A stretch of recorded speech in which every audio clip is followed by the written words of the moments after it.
সিলেট জেলা স্টেডিয়ামে নতুন কুড়ি ক্রীড়া প্রতিযোগিতার উদ্বোধনী অনুষ্ঠানে তিনি বলেন, পড়ালেখার পাশাপাশি খেলাধুলাতেও সমান গুরুত্ব দিতে হবে। শিশু কিশোররা আগামী দিনের ভবিষ্যৎ, তাদেরকে যোগ্য করে গড়ে তুলতে কাজ করছে সরকার।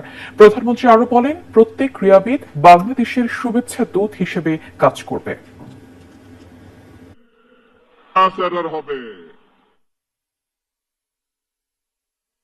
তোমরা স্পোর্টস এর মাধ্যমে সারা বাংলাদেশকে পৃথিবীর সামনে তুলে ধরবে। তোমরা প্রত্যেকে এক একজন বাংলাদেশের অ্যাম্বাসেডর হবে। তোমাদেরকে বাংলাদেশের দায়িত্ব নিতে হবে, কারণ ইউ আর দ্য ফিউচার। তোমরাই হচ্ছে বাংলাদেশের ভবিষ্যৎ। তোমাদের ভিতর থেকে ভবিষ্যতে নেতৃত্ব তৈরি হবে। এই দেশকে তোমরা নেতৃত্ব দিবে, তোমরা সামনে এগিয়ে নিয়ে যেতে হবে। তোমাদেরকে পারবে।